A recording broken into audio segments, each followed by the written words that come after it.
40 ವರ್ಷದಿಂದ ತಗೊಂಡಂಥ ಜಮೀನು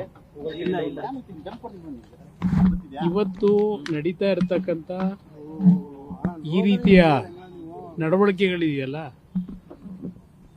ಕಾನೂನಿನ ವ್ಯಾಪ್ತಿಯೊಳಗೆ ಹೋರಾಟ ಮಾಡ್ತೀನಿ.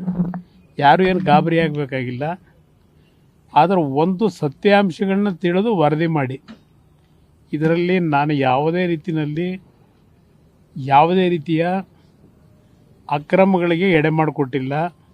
ನನ್ನ ಜೀವನದಲ್ಲಿ ಅದು ಮಾಡದೇ ಇರತಕ್ಕಂಥವನು ನಾನು ಈ ರಾಜ್ಯದಲ್ಲಿ 2 ಬಾರಿ ಮುಖ್ಯಮಂತ್ರಿಯಾಗಿ ಇವತ್ತು ಈ ರೀತಿಯ ಈ ಸರ್ಕಾರದ ದಬ್ಬಾಳಿಕೆಗಳನ್ನ ಏನು ನಡೀತಾ ಇದೆಯಲ್ಲ, ಬೆಂಗಳೂರು ನಗರದಲ್ಲಿ ಯಾವ್ಯಾವ ರೀತಿ ಲೂಟಿ ಮಾಡಿದ್ದಾರೆ. ರೈತನಾಗಿ ಬದುಕಲಿಕ್ಕೆ 40 ವರ್ಷದಿಂದ ತಗೊಂಡಂಥ ಜಮೀನಿನ ಬಗ್ಗೆ ಈಗ ಏನು ನಡೀತಾ ಇದೆ, ಹಲವಾರು ತಪ್ಪು ಮಾಹಿತಿಗಳೇನಿದೆ, ಅದೆಲ್ಲದಕ್ಕೂ ಕಾನೂನಿನ ವ್ಯಾಪ್ತಿಯೊಳಗೆ ಉತ್ತರ ಕೊಡ್ತೀನಿ. ಇರಲಿ, ಮಾಡಲಿ, ಬನ್ನಿ ನೋಡೋಣ, ಭಗವಂತ ಇದ್ದಾನೆ.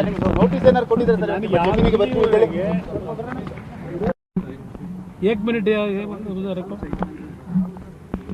ಒಬ್ಬ ಸಾಮಾನ್ಯ ಪ್ರಜೆಗೆ ಏನಾದರೂ ಎವಿಕ್ಷನ್ ಮಾಡೋದಾದ್ರು ಅಟ್ಲೀಸ್ಟು 1 ವಾರವೋ 15 ದಿವಸ ಆಗ್ತೇ ಇದೆ ನೋಟಿಸ್ ಕೊಡಬೇಕು ಅಂತ ಹೇಳಿ.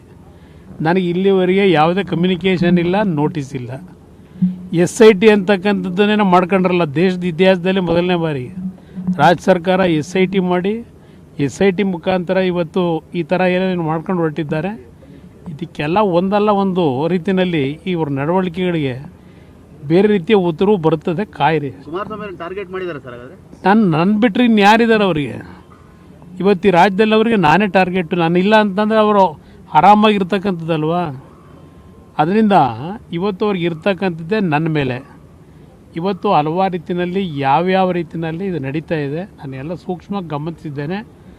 40 ವರ್ಷದ ಹಿಂದೆ ತೆಗೆದುಕೊಂಡಂಥ ಈ ಭೂಮಿ 100 ಬಾರಿ ತನಿಖೆ ಆಗಿರಬೇಕು. ನಡೀತಾನೆ ಇದೆ 40 ವರ್ಷದಿಂದ. ಇವತ್ತು ಕಾನೂನು ವ್ಯಾಪ್ತಿಗಳೇನಿದೆ, ಈ ರೀತಿಯ ನಡೀತಾ ಇರತಕ್ಕಂಥ ನನ್ನ ಮೇಲೆ ಈ ರೀತಿ ಇರ್ತಕ್ಕಂಥದ್ದು ಜನಸಾಮಾನ್ಯರ ಪರಿಸ್ಥಿತಿ ಏನಾಗ್ಬೋದು ಅನ್ನೋದನ್ನು ಯೋಚನೆ ಮಾಡಿ.